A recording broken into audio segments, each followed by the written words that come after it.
Hi everybody, welcome back to my channel. For this week's video, we're going to be doing a more simple cake. This is going to be kind of an offset of the rosette cake.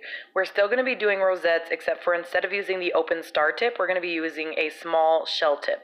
The reason I wanted to go with a small versus a large shell tip for this video is because this is just a 6-inch cake, and I wanted to make sure that I could do each color pass 2 times going up the cake, and plus it gives for a nice tighter rosette.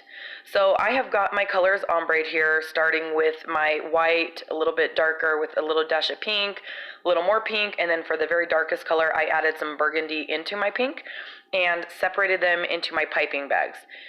Another good technique you could do is instead of making separate bags like this, you could actually just add each darker color into the same bag, and that'll give a nice variation and color blend as you're going up your cake.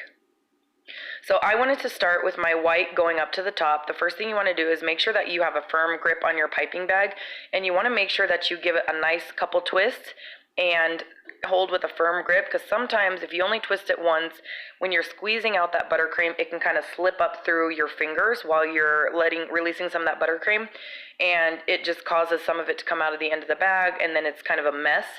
So as you're squeezing your buttercream down and releasing that frosting onto the cake, you will have to tighten up that twist again, just to make sure that you have a nice firm release as you're going up and none of that frosting escapes out.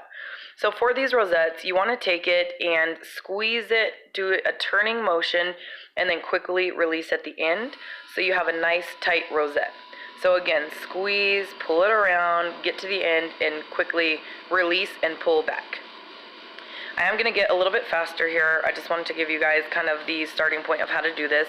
I wanted to make sure that I had enough room, again, for each color to put on twice. When you are starting your next set of rosettes going up, you don't want to start directly above a rosette. You want to kind of start in between two, so you get that nice overlap and you won't see cake in between or underneath each rosette. So here's my first shade. Now I'm going to be grabbing my second lightest color, just a dash of pink added to my regular white buttercream. Again, do not start directly above, but start in between two rosettes. It'll just give it a nice, more tight look. So let's continue again. Squeeze, pull it around, and release. And we're going to do this color as well 2 times going up the cake. So when I was telling you before about how you could just add the next color going into the frosting, you can really do this with different colors as well. It doesn't have to be the ombre look. I have done the same thing with purple, fading into blue, fading into maybe a green, and it really does give it a nice effect, a nice color blend, and it looks just amazing. But for this one, I decided to do just 4 different bags, a little bit easier for me to show you in the video, so I'm not messing around too much with my frosting while I'm shooting. So right here, again, same thing, 2 colors for this next line, and then I'm going to start with my third darkest color.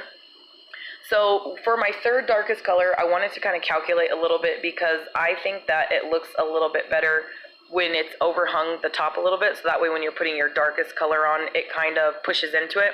And see how sometimes you can get a little squeeze out of frosting? You want to make sure that you do clean off your tips when you're making your rosettes, even if you have to stop in between rosettes, because what will happen is if you leave that additional frosting kind of clumped up on the edge of your piping tip, it will make kind of a sloppier rosette, and you want them to be nice, tight, and neat looking. So again, start in between, take this color around, and when you get to that second level, make sure that you are giving a little bit of pull at that top, so that way when you put your darkest color on, again, it kind of pushes into that frosting for your last rosettes that you put up there, and it'll give it a nicer look for your cake. So now we're going to be using this last color of frosting on the top. I'm going to start on the outside edges. You could always start in the middle and then pull it all the way out to the ends of the cake versus going inwards, but I wanted to go inwards for mine. So this one I did add a little bit of burgundy to my frosting because it gives it a nice contrast of color. The lighting in the video, you can't really see it too much. Right now it looks a little bit pinker, but in true light, this is a nice burgundy blend of colors together. So take your rosettes, still start in between the rosettes, not directly above. See how it kind of gives it that pull right there, like it's going in and fading into the rosettes. So this is what we're going for. Once you complete your outside row, I'll readjust my camera here in a second also so you can see better. I was just trying to show you the edges here. When you get to the middle, just keep going inwards and fill everything as much as you can. If you ever have a little bit of see-through in between your rosettes, you can take the same colors from your piping bags and kind of give it a quick squeeze and release in between the rosettes, and it kind of helps it blend in a little bit, just so you don't have to go back and fill your rosettes a little bit thicker. Well, I really hope you guys enjoyed this video. I would love it if you would subscribe. If you liked my videos and you want to see more, feel free to hit that notification bell. And I hope you guys enjoyed, and thank you again for watching.